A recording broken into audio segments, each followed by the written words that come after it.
The views and opinions expressed on this program are those of the participants and do not reflect the views of BronxNet or the program underwriters.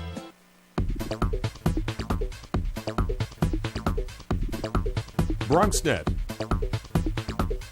Your voice, your views, your vision. Hello, everyone, and welcome to Open, the show that brings you the best of arts, music, entertainment, sports, and so much more. I'm Rina Valentin, your café con leche always, and your host this morning. And first up, we'll tell you all about things happening around the city this weekend in our Open Weekend preview. And Young Ghettos is all about the world of the scrap metal yard, and we'll tell you more about a photography exhibit shedding light on this rusty business. Plus, we'll clue you into a new book highlighting the struggles of women in El Barrio. Bobby C scores some points with his sports roundup. And finally, our Open Artist shines. It's spotlight on an up-and-coming collaboration between two seasoned artists. So stay tuned. All that and more headed your way, because now we are officially open.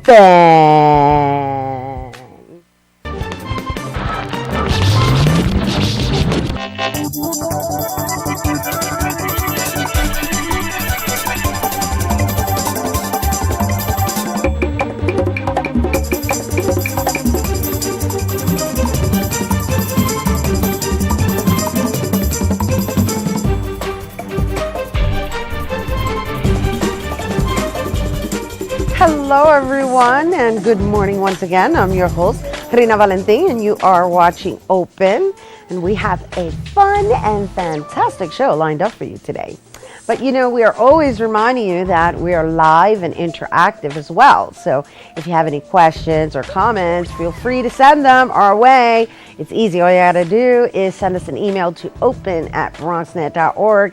And or if you'd like to send a comment on any of the episodes or view any previous episodes, all you got to do is go to www.bronxnet.org/TV.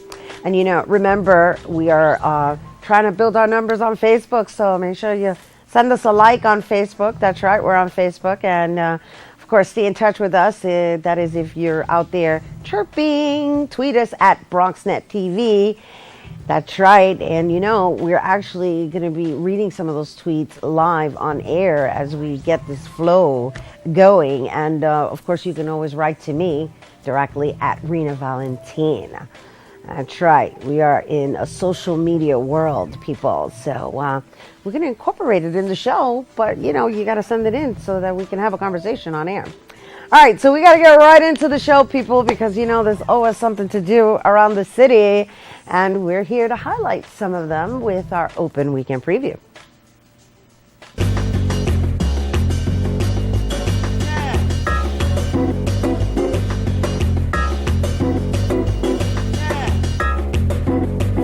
First up, the Orchid Show is back at the New York Botanical Garden. This is an ongoing event until April 22nd.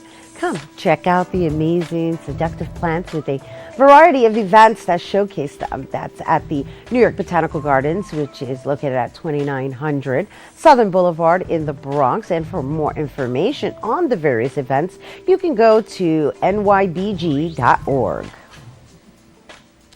Next, we have Cinderella on Saturday, March 24th. The Covenant Ballet Theater brings the beloved classic to life at the Kingsborough Community College, which is located at Leon M. Goldstein's Performing Arts Centers, and that's also in Brooklyn. That's at 2001 Oriental Boulevard in Brooklyn. And once again, that is happening March 24th at 2 p.m. and 7 p.m. at Kingsborough Community College. And for more information, you can check them out by going to www.covenantballet.org. Ooh, yeah, nice. Ballet this weekend. And then it's the 4th annual Taino Awards. That's happening Saturday, March 24th, hosted by La Bruja, in recognition of those who unselfishly give of themselves every day to the Taino community. this event will take place at Mi Gente Cafe, Mi Gente's Cafe, which is located at 1306 Unionport Road, and that is here in the Bronx. Again, the 4th annual Taino Awards are taking place Saturday, March 24th from 6 p.m. to 9 p.m. at Mi Gente Cafe. And finally, last but not least, Latin Trends 5th annual Economy Expo, which is happening on Thursday, April 5th from noon to 6 p.m. This event is actually free. Yes, we love that word. That's our favorite word, free. It's free to all and features panel discussions and seminars, all focused on the Hispanic consumer, and will take place at the CUNY Graduate Center, which is located at 365 Fifth Avenue on 34th Street. And for more information, you can check them out by going to ny.com. economyny.com. All right. That was pretty much a nice handful of things for you to do from this week and leading into next week. So make sure you get out there and enjoy the beautiful weather. And in addition to that, go and educate yourself. All right. Meanwhile, we are jamming to the sounds of DJ Vince Bracey. He is back in the studio, and we are nice. We got a nice, calm rhythm going on there. So, yeah. It's that kind of day. Good morning. Good morning, Rena. How are you today? Good. So what are we going to listen to today? Rena, for some reason, I am stuck in the 90s and early 2000s, so I have to just bring back a lot of cool songs from my childhood, just because, That's cool. No, we're feeling it. Definitely variety is the spice, baby. Definitely. Now, as we continue introducing you, and we've already mentioned the VinceBracey.com, right. and the reason we've done that is because we live in this world now where everything is like social media, everything's online, and that's actually our form of communication, right? Yes, definitely. So, I just want to have a conversation about blogging because, a lot of people underestimate blogging. They for some reason don't really give it the importance that it actually serves online, because blogging is like a big thing now. Yes, definitely. I mean, just as you said, blogging is one of the most important forms of, I guess, social media, social networking. And I feel like a lot of people, a lot of big companies have blogs. Everybody wants to basically just get out as much information about themselves as they can. Right. And so the reason I'm bringing that up is because, interesting enough, we actually received the blog last night regarding the 2nd annual Bronx Film Festival. Right. Second. So they're already in their 2nd year, and I definitely wanted to share that information with our viewers because they're actually still looking for submissions. Right. The deadline, I believe, is next weekend. I have the information here. Right. And so the reason I felt that we should talk about the blogging is because that's kind of like the world we live in. Yes. And again, back to networking. That's one of the most important things, especially if you're a filmmaker. Like you said, we've had a lot of talented people here on Open. Yes. And they could possibly, if they're watching now, they could possibly just, send their movies in. I already sent the link to a couple people that I know of. Awesome. So that being said, just so you guys know, last year in the 1st annual, we actually had Isa Morales here on set, and I was like super excited because that was my teenage crush. And they actually, they featured Gun Hill Road, the film by Rashad Ernesto Green, right. And that was in the 1st annual Bronx Film Festival. And so now we're in the 2nd, so who knows who's going to be coming by. However, we're really sharing the information with you guys so that if you do have a short film or even a feature, it doesn't have to be limited to a short, I don't think. Please, make sure you submit. And the deadline is Saturday, March 31st. And right now on this blog, the blog that was sent to me from is the Boogie Downer. So if you want to look up Boogie Downer online, and if you're interested in just talking to somebody, they actually include a phone number, which is 845-304-5745. I'll repeat that one more time, 845-304-5745. And we're going to be listening to Vince Bracey for the rest of the day. Thank you very much. No problem. Thank you very much. Yes. All right. So we got to take a quick break, but when we come back, we're going to be back with some yonqueros. You got to stay tuned to understand what I mean.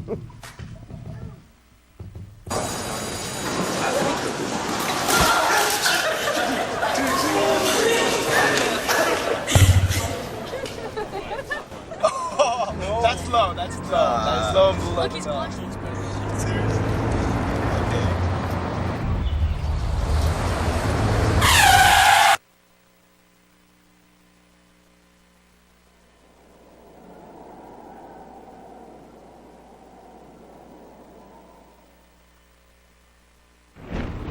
Did you find that flashlight and the batteries? Yes. Did you make sure we're not missing anything in the first aid kit? Yep. Did you go through the plan with the kids again? Yes. The more you prepare today, the more you'll be able to reduce the devastating effects of a tornado, an earthquake, a power outage, or any other disaster.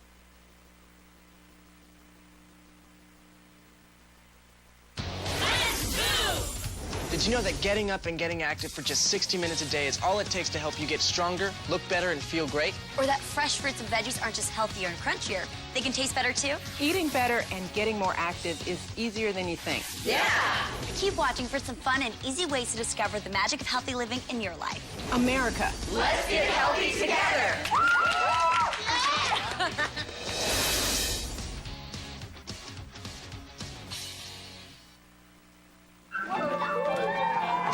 I'm lucky. Let me help you with that. I get to do something I love. It has nothing to do with touchdowns or titles. Everybody bring it in. I get to play a part in the life of someone just starting out. How many of you think homework is just as important as teamwork? I help keep kids in school. Good. And that's the name of the game. My name is LaDainian Thomason. I don't just wear the shirt, I live it. Give, advocate, volunteer. Live United. Welcome to Rena Gets Lean.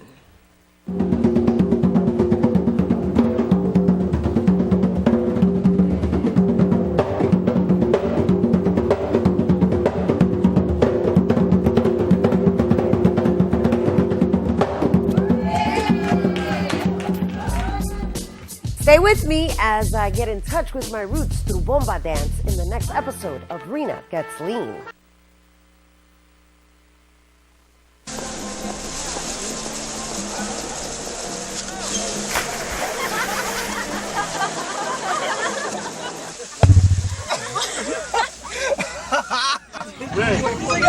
My dad's one of the producers. Bring this one.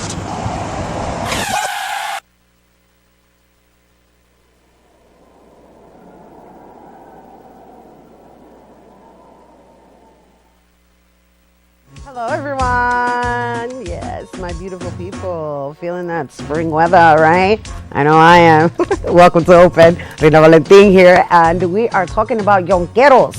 Yonqueros, yeah. Yonqueros is a Spanglish term for junkyard and scrap metal businesses who make their living in the Iron Triangle. It is also the title of Jaime Permus' new exhibit at Pregones that explores the world of the yonqueros. And to tell us more about the exhibit, we welcome the artist Jaime Permuth and from Enfoco, Di Campos and Hilary Thorson.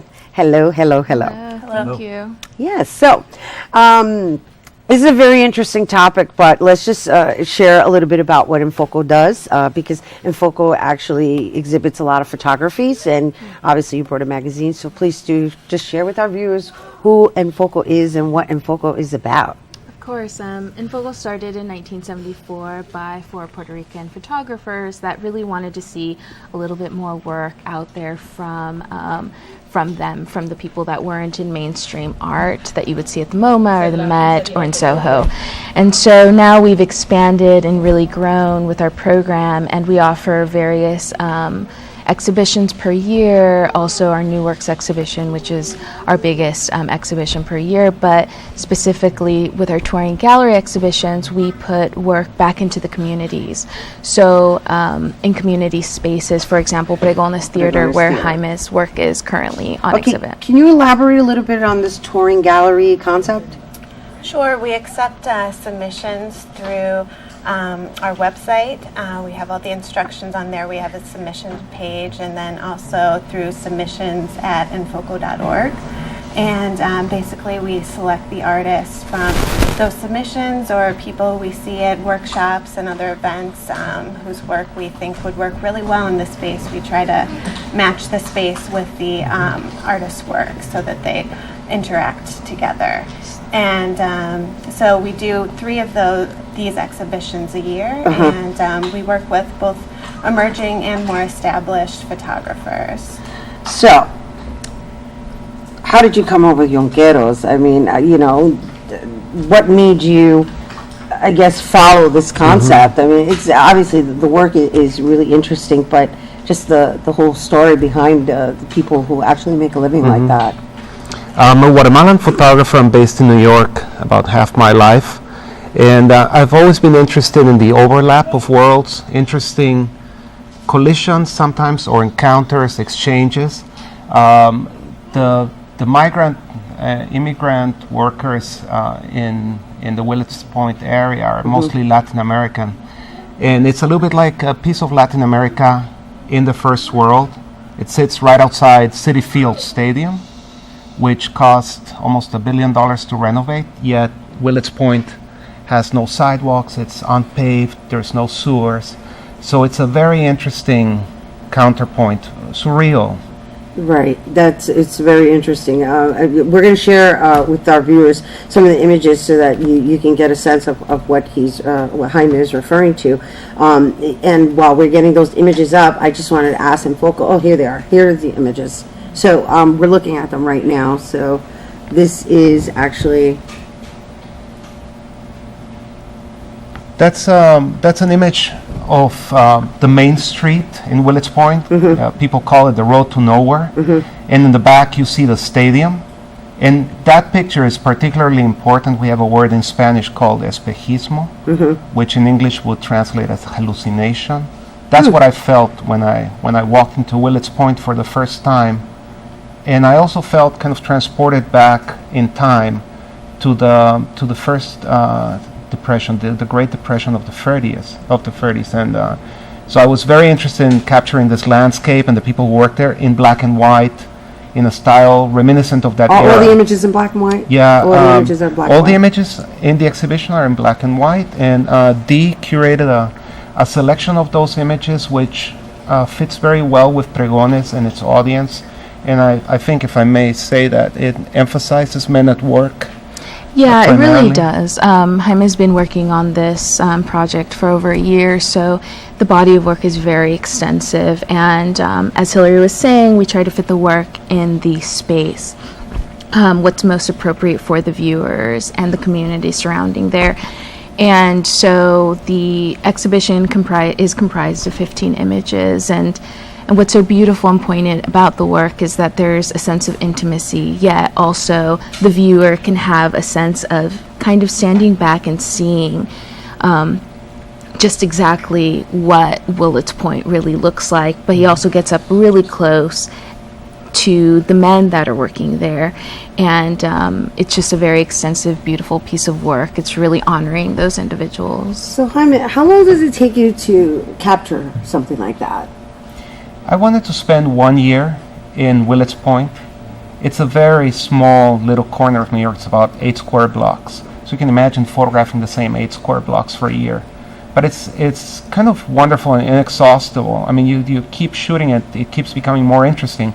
So I spent every season in Willets Point from the spring, and then on and on until the next spring.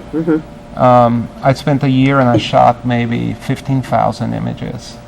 Wow, 15,000. How long have you been doing this? Half my life. Half your life. Now, just for aspiring photographers or people who are like still learning about photography, like what kind of advice would you be able to give them? I mean, we're talking about you spent a year. That's dedication and commitment, and also it makes sense that you would actually go and capture this space in different seasons because obviously it has a different mood, a different feel. So, for someone who's just like now beginning to familiarize themselves with capturing essences, what would you give them as advice? Well, Diana Arbus said that photography is a kind of passport that allows you to go to different realities that you might not encounter in your everyday life. I think that's very true.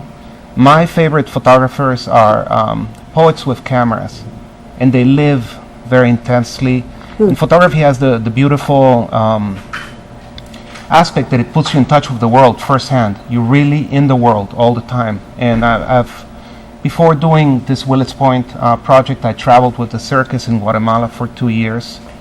And it's a beautiful way to live, to be a photographer. Very challenging though. I mean, you have to be very self-motivated. So for people starting out, I would say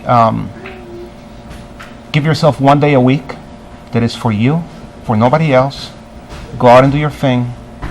Find a subject that speaks to you, that means something to you, and pursue it with passion, with discipline. Share it with others. That's great advice. And last, before we move into Enfoco, because I want to share with everyone how they can get involved with Enfoco's exhibits. How do you pick your subjects? The subjects are always an extension of my own concerns. So this project has many aspects to it, but it touches me where it has to do with a Guatemalan or a Latin American in New York.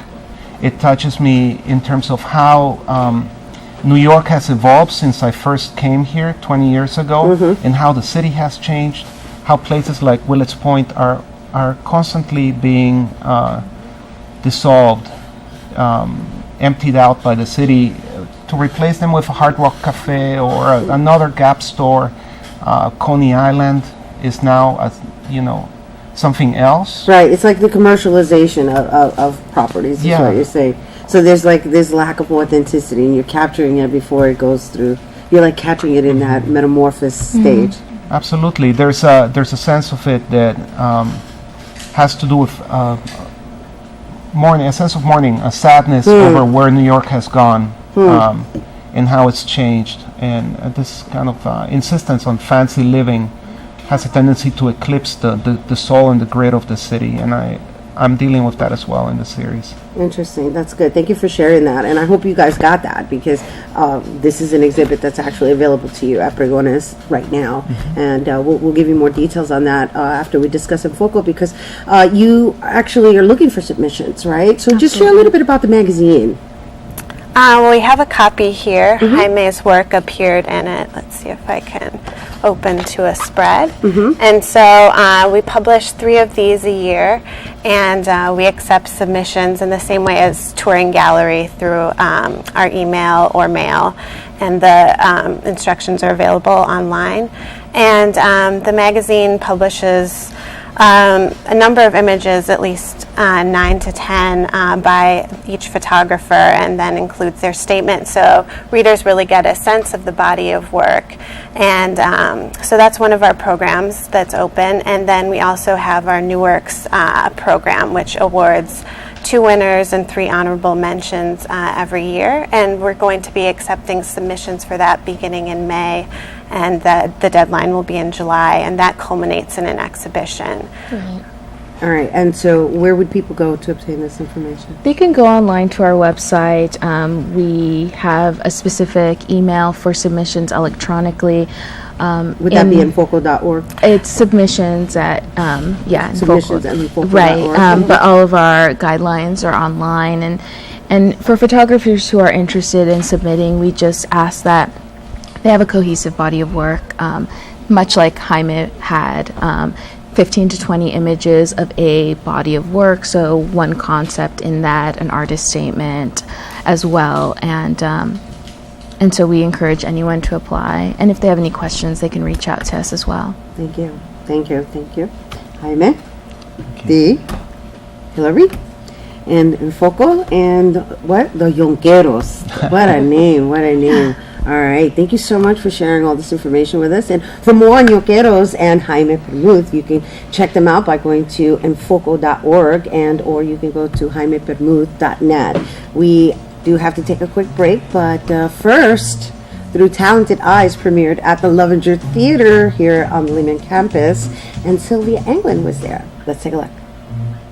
Through Talented Eyes visited Lehman stages. This award-winning, hard-hitting play, created and directed by Tamara Logan, tackles taboo issues using teens. Have to do everything around here? Sure. Starting with the breakfast. Well, come on, let's eat. I'm starved.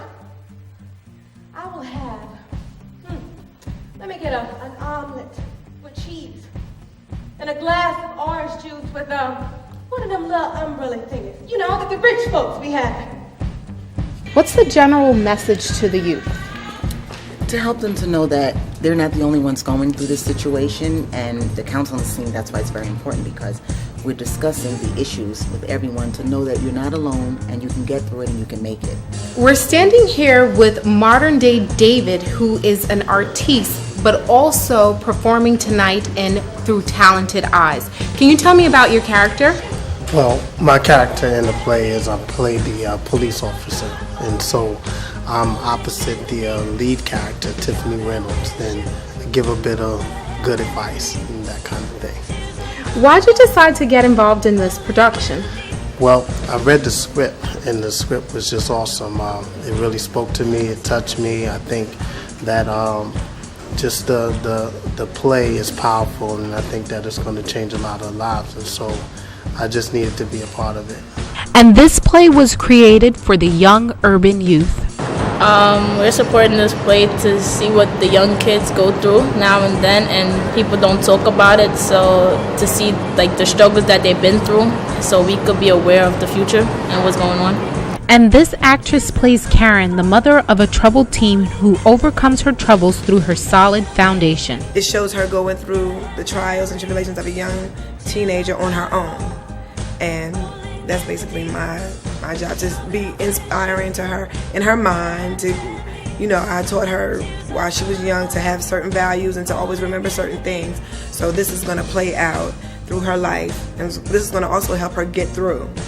Although creator Tamara Logan was busy directing her original award-winning play Through Talented Eyes, we caught up with a cast member who had this to say about the talented director. Wow, she is available to all the actors and actresses 24/7. She's always running around because she has something to do, something she's trying to fulfill. If ever you're in need, she's going to try and make it happen. She is so bright, even with all that she has to dedicate to the actual show and stage. She is someone who listens to you, and she's someone who takes any suggestion, any idea that you have. So I would say she's extremely dedicated to this play and to the actors and to just the message behind it. And you can feel that passion, and it makes you want to be energetic. It makes you want to be passionate also. The play and its director come to Lehman Stages with many accolades, and with the host and comedian Gerald Kelly, they hope to raise awareness on a larger scale.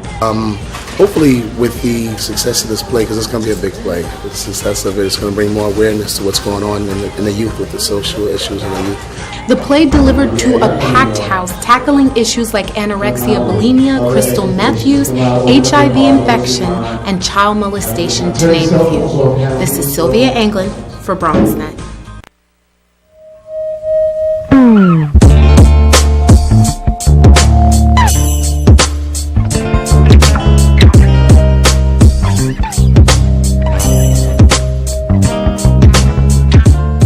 Hello, welcome back. We're grooving.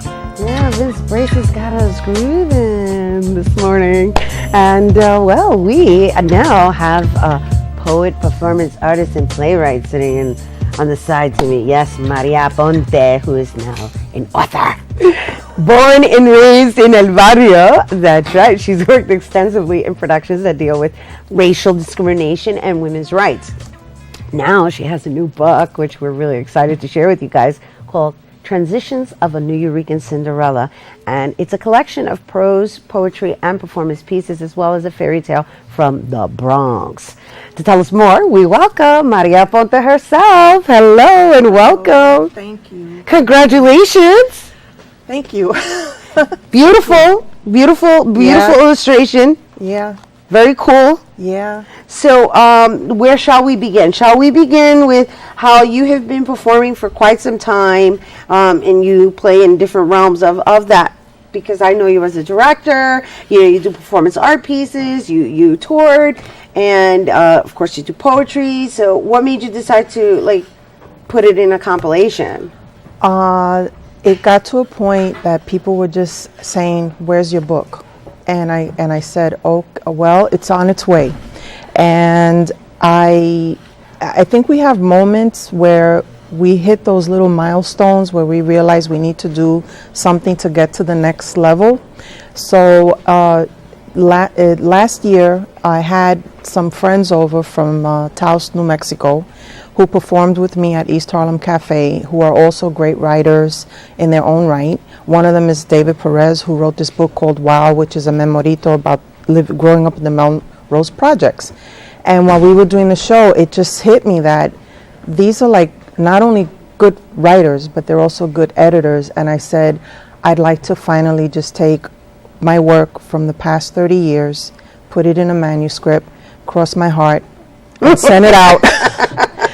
Because a lot of them were long pieces, Right. and the challenge was, how do you edit this down to make it readable for everyone? And that's how I spent last summer. So the book is actually a collection of my work going back to 1979. Wow. Yeah. Wow. So Yeah. this is like a whole journey. Yes. And the way we situated the book was, instead of doing it chronological order, and this happened in 1981, and then we moved on. When they got my manuscript, they said, we want to put they? this. The editors? Yes, the editors.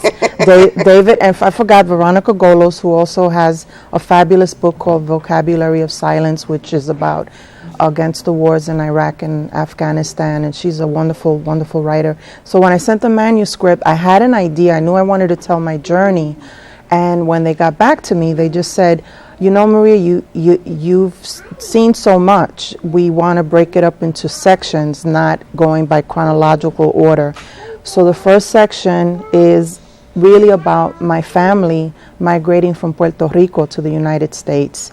And because it's all about women, I wanted to honor my great-grand aunt Rosa, who was the one that taught me about Puerto Rico when I was a little girl growing up on 117th Street. And then there's pieces in there about my grandmother. And then it transitions over to what I used to see and experience growing up in El Barrio and the Bronx, because I moved into the Bronx in the early 80s. So I've been a Bronx resident for the last years. Yes. I was ready to no, we go down. When they start calling you when they start saying madrina and elder, then you start like going, oh yeah, blah, blah, blah. So it's in those, and of course my spiritual path is in there.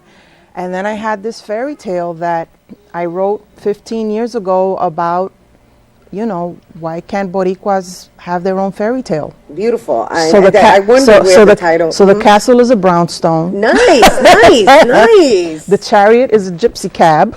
Nice.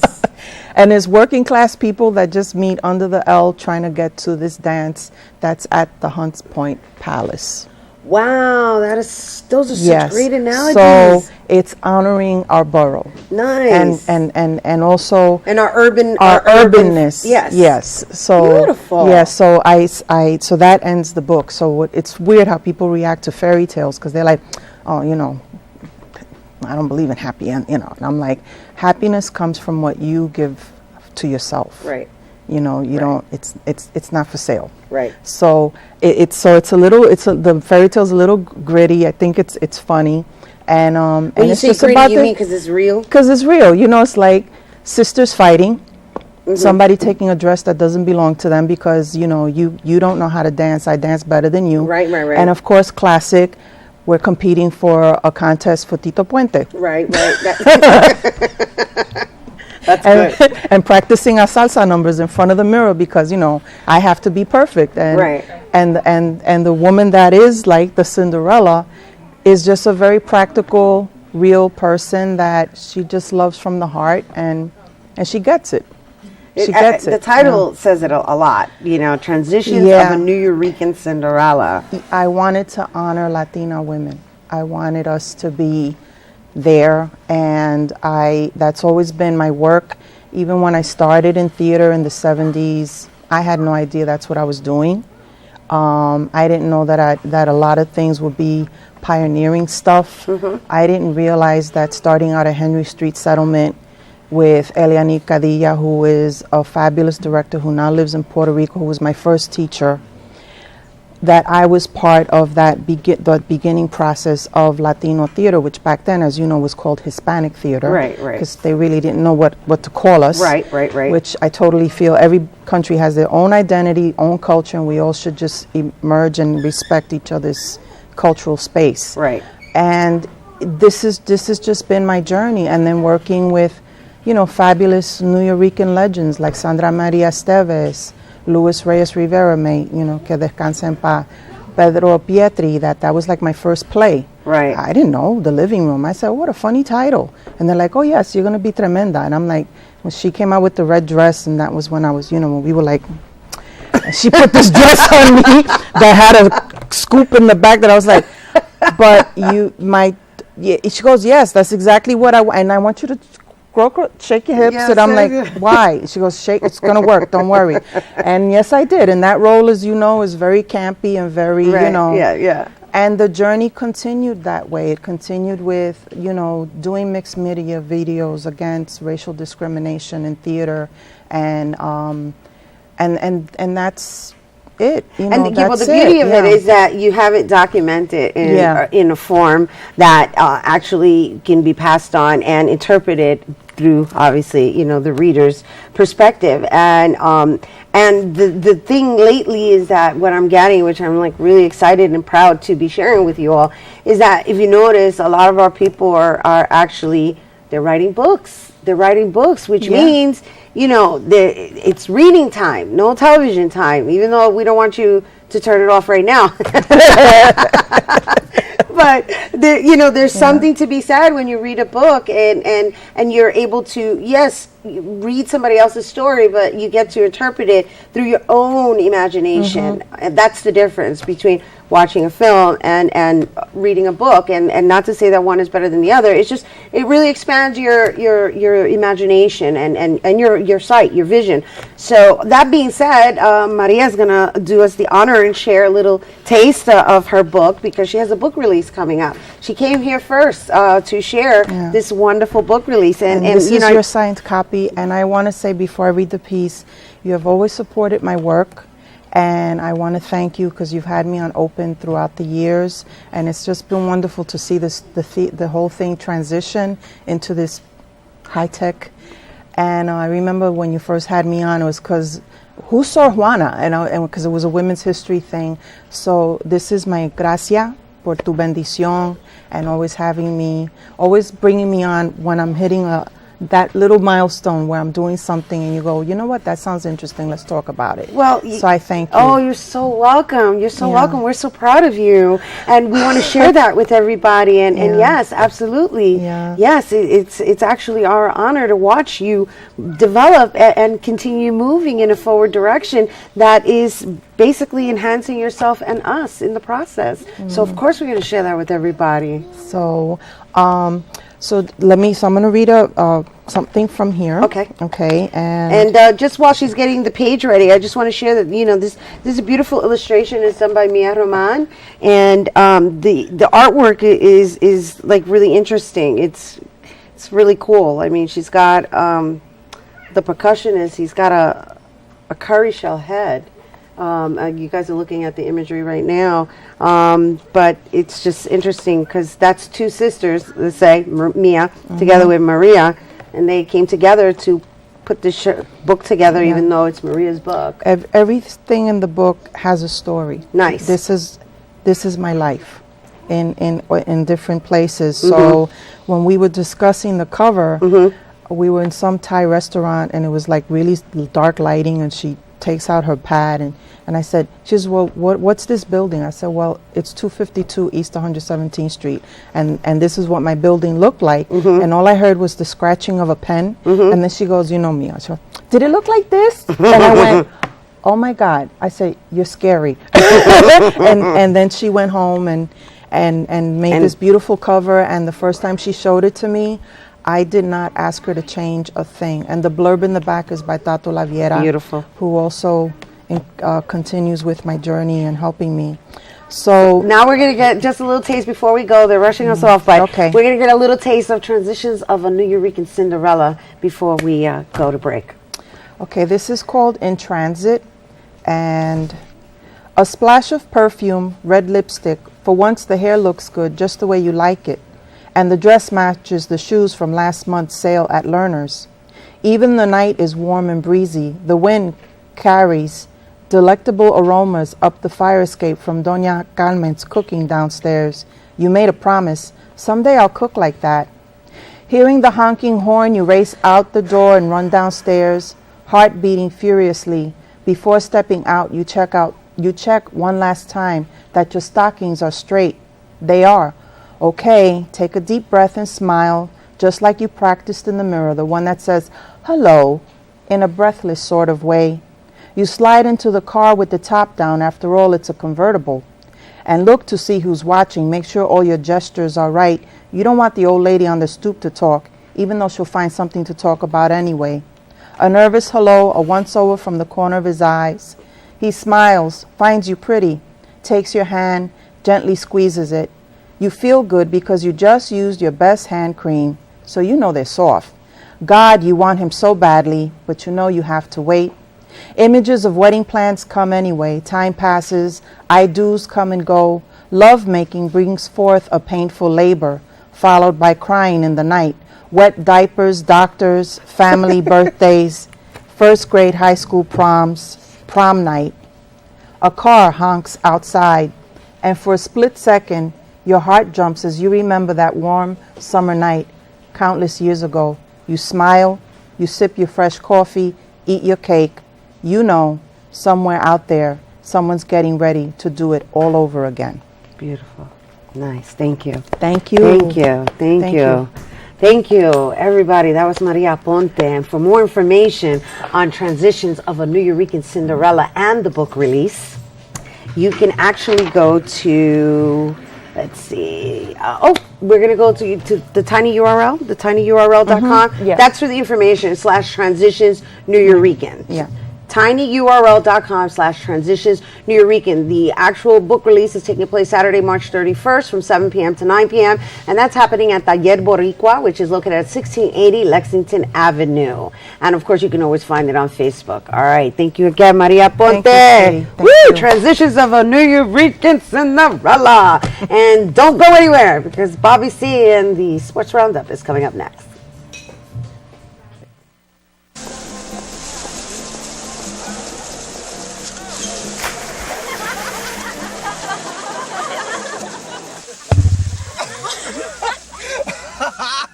My dad's one of the producers here. Bring this sweet.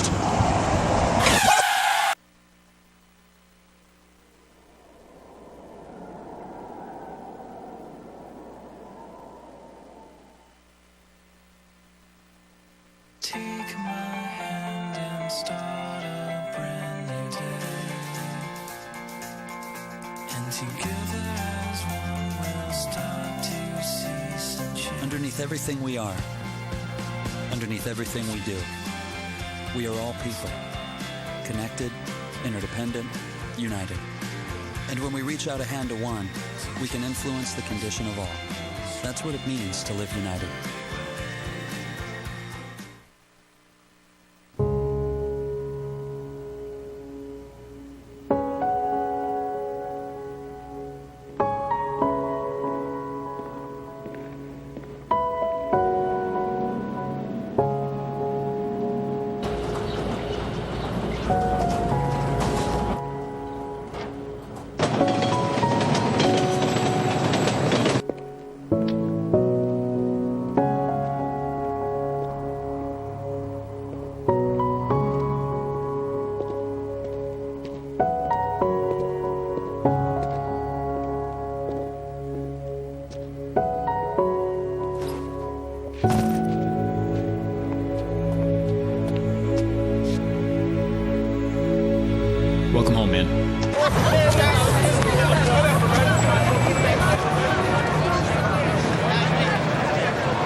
The average text takes your eyes off the road for nearly 5 seconds.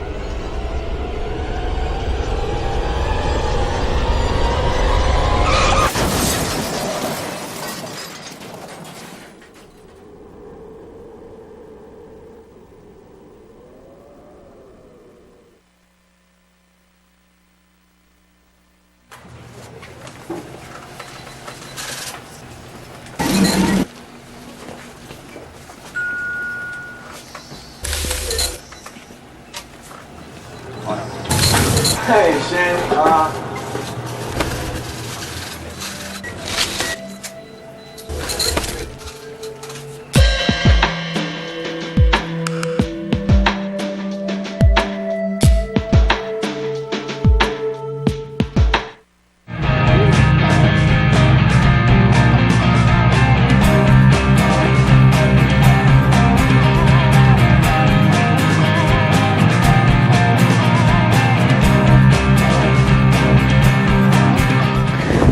Tebowing time.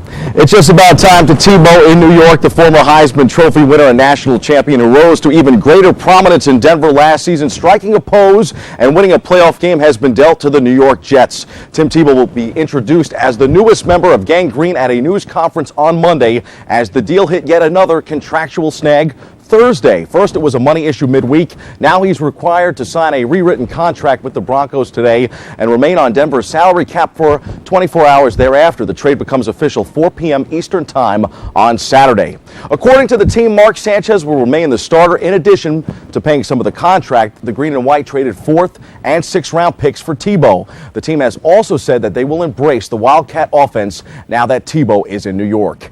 Tebow became expendable in Denver thanks to one man. NFL legend Peyton Manning threw the NFL world a bit of a curveball earlier in the week when he opted against Tennessee, where he was a star in college, and also bypassing a talented San Francisco 49ers squad, as we reported Monday morning, to sign a pact with the Broncos. Manning joins another QB legend in John Elway, the former Bronco great who now runs the front office in trying to resurrect not only his career, but a team in Denver that has not won a Super Bowl since Elway was under center. Although Tebow stole the headlines in New York this week, which is saying a lot for a guy who was expected to be the number 2 quarterback, the big story in the Big Apple is still the recent play of the New York Knicks. The Orange and Blue have reeled off 5 straight victories, including an impressive 82-79 win over rival Philadelphia on Wednesday night at Madison Square Garden. The Knicks will be in Toronto tonight before returning home tomorrow night for a matchup with Detroit. On the ice, the first-place New York Rangers are 5-5 over their last 10 games, but have won 2 straight. The Blue Shirts face Buffalo at MSG tonight and will be in Toronto tomorrow night. Time for some quick hitters from around the world of sports. Atlanta baseball great Chipper Jones said Thursday that this season, his 18th as a Brave, will be his last. Jones will retire at the end of the season. He's ticketed to Cooperstown not too long after that. Knicks guard Baron Davis was back in action Wednesday night, returning from a bum hamstring that kept him sidelined for 2 games. Big East champion Louisville smothered top-seeded Michigan State Thursday night, winning 57-44. Head coach Rick Pitino and the Cardinals will now face Florida for a ticket to the Final Four. March Madness rolls on and top-seeded Syracuse is still alive. The Orange held off Wisconsin 64-63 and arguably the top game of the tournament thus far. Syracuse will now battle Ohio State and big man Jared Sullinger for its ticket to the Final Four. Tiger Woods is 3 shots off the lead at the Arnold Palmer Invitational. He is among the early leaders. From the NFL gridiron, Carolina quarterback and former Heisman Trophy winner Cam Newton is looking strong in the hunt for the next Madden cover. He leads entering the round of 32. New York Giants wide receiver Victor Cruz is also among the finalists for the Madden cover 13. Closer to home, Yankees pitcher Andy Pettitte has set his sights on a May return. Meanwhile, a fellow member of the Core 3, Derek Jeter, is feeling better. His calf strain won't keep him sidelined much longer. He's expected to return to spring action today. The Bronx Bombers and the Boston Red Sox tied 4-4 Thursday night. Curtis Granderson had a triple and keyed the offense. New Red Sox manager Bobby Valentine was irked that Yankees skipper Joe Girardi called the game a tie. And so the latest chapter of the rivalry begins. Johan Santana looked sharp on the mound for the Mets in his latest spring training start. 6 strong innings for the former Cy Young winner, who is looking to bounce back from an injury-plagued 2011. Mets third baseman David Wright is also on the mend, working his way back from an abdominal strain. He took batting practice Thursday and looked sharp. He'll be ready for opening day. The baseball season officially opens in Tokyo Wednesday. The game between Seattle and Oakland will be on TV here in New York at 3:10 a.m. I'll be sleeping. You can tell me about it when I wake up. Those are the headlines. Let's hit the C-list for what appears to be the end of the Mark Sanchez era in New York.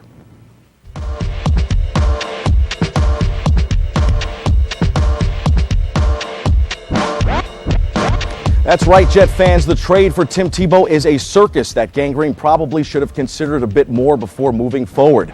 Although starting quarterback Mark Sanchez was given an extension this offseason, Tebow will instantly become a distraction. Although I am a firm believer in competition, I'm not too sure how Sanchez, a figure who at times has appeared fragile, will respond to the deal. The Jets said Sanchez was made aware and is on board with Tebow coming in. The organization has also made it clear that Tebow will be the backup to Sanchez and will be featured in Wildcat schemes, especially with Tony Soprano running the offense. But how many times have you seen a press conference for a backup?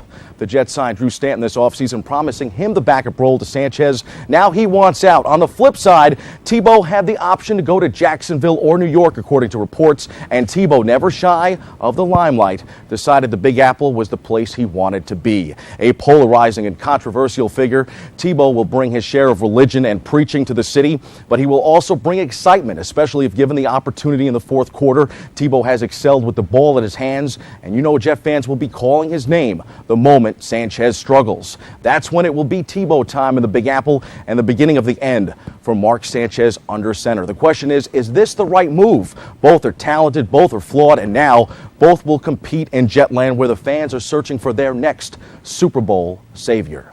That's your sports. I'm Bobby C. Rena, Tebow or Sanchez?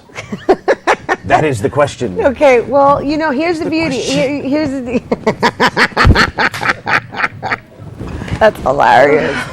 That's hilarious. You know, I guess, you know, one that actually sheds inspirational words.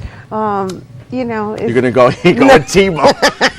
You're like, Sanchez is so yesterday. No, well, you know, it's all about, you know, taking your role and serving a greater purpose. That's where it's coming from. So you're going religion on a Friday morning. No, I'm not going religion. I just like the whole affirmational approach to life, period. Sounds good to me. Well, I think everyone at home should be a believer because Sports NYC is on tonight. Believe that. Woo! What time? I don't know. They play it all the time. 9:30, I think. Okay, 9:30 Something like that. tonight. Check your local listings. Well, if they check them. Ay, Dios mío. All right. Well, you know what? You can just go to bronxnet.org to find out exactly 9:30. I think it's 9:30. 9:30 p.m. on Channel 67. And it's a 24-hour episode. Oh, nice. It's got tons of stuff. We played all night long. It's Tebow time. Tebow time.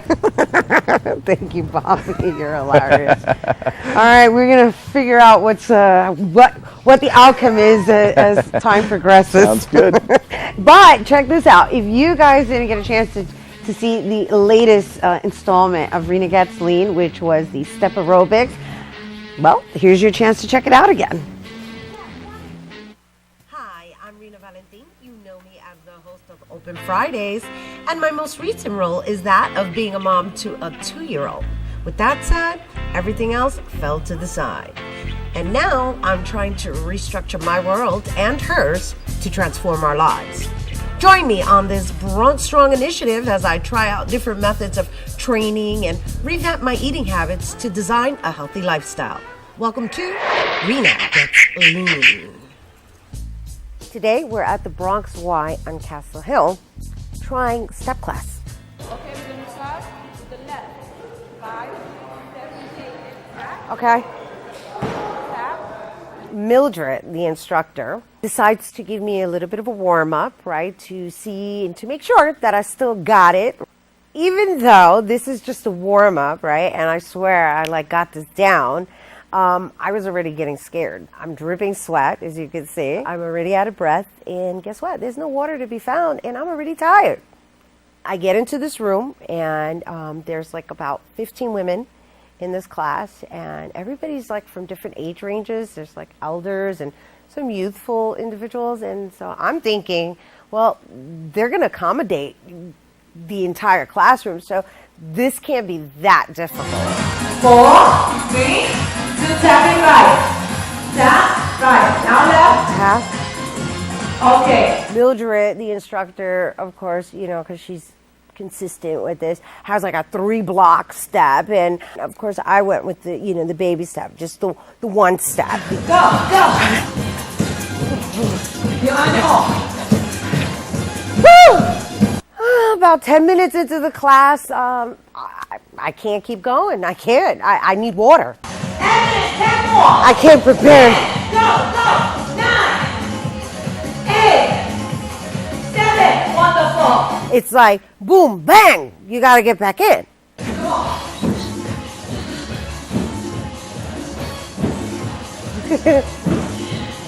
Did I question whether I wanted to keep going? Yeah. That crossed my mind. Of course it crossed my mind. It would have crossed your mind if you were in that position too.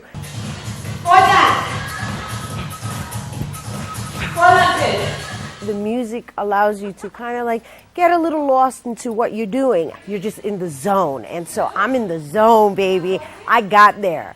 I have arrived. 7, 6, good. You know what? I did it.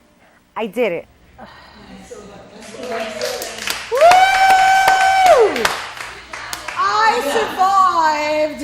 I survived Mildred's step class here at the Bronx YMCA. Here is the most beautiful thing of this entire workout.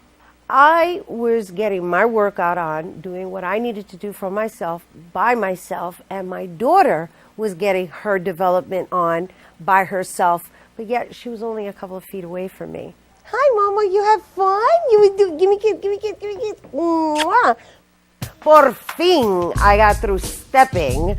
Stay with me as I get in touch with my roots through bomba dance in the next episode of Rena Gets Lean.